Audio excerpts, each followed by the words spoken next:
Good evening, ladies and gentlemen. You have heard the President of the Security Council reading you out presidential statement. I would like to add a few remarks on elements which are extracts from the briefing I gave to the Security Council. Of course, we are very concerned by the significant deterioration in the security situation in North Kivu. As you know, on 15th of November, that was 2 days ago, M23 attacked an FARDC base in Kimbuba, that is 25 kilometers northeast of Goma. And the initial attack was defeated successfully by the armed forces of the Democratic Republic of Congo. However, early this morning, it was still night, the M23 counterattacked in a place called Kimbuba. FARDC and MONUSCO immediately activated attack helicopters at dawn to fire on and to repel the rebels. But despite these efforts, Kimbuba fell into the hands of the M23. The latest reports are that the FARDC and MONUSCO forces are attempting to hold off a possible advance by M23 towards Goma at a place called Kibati, that is 18 kilometers north of Goma. Needless to say, the humanitarian consequences of the fighting are devastating. Some 4,000 people have already been displaced and have gathered at an IDP camp. That's a place called Kanyaruchinya that already houses between 60 and 80,000 people.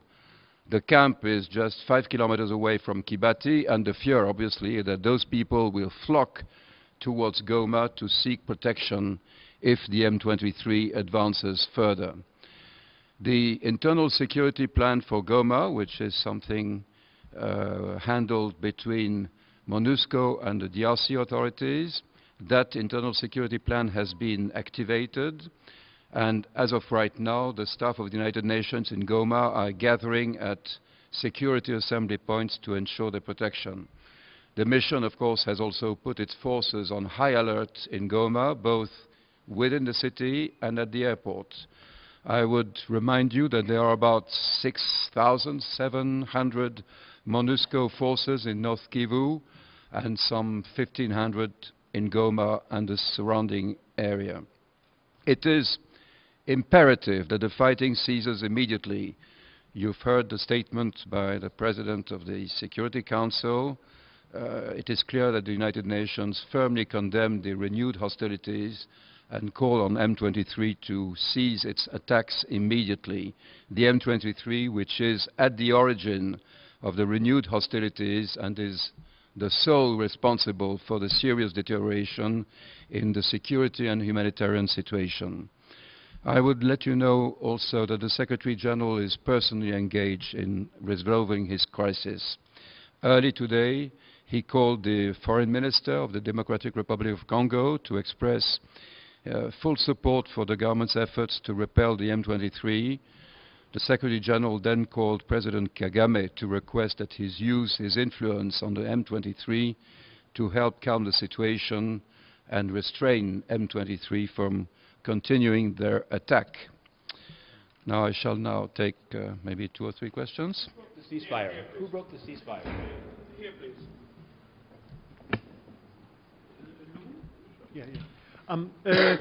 Could you give us some information? The UN has said that it can't confirm Rwandan involvement, as the Congolese have alleged. However, they've said that the M23 show signs of being very well equipped.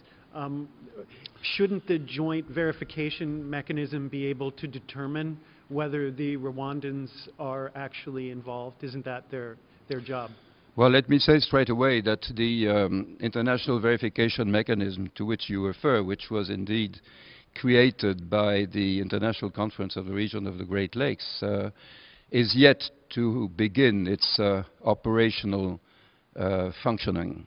So at this stage, what we say is that we are not in a position to confirm whether or not Rwanda was directly involved in those attacks. But I would also say that there are reports that the M23 attacking forces are well equipped and very well supplied.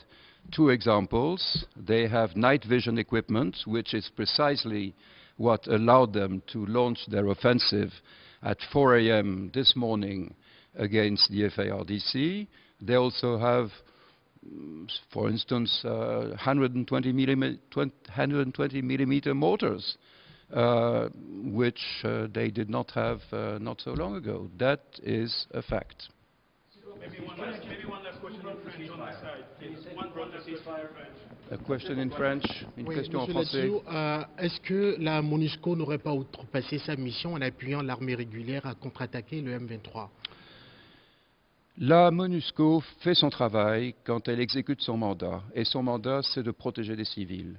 Quand des civils sont massacrés, blessés, quand des femmes sont violées, quand des enfants sont recrutés, la MONUSCO fait son travail en les défendant et nous sommes fiers de ce qu'elle fait.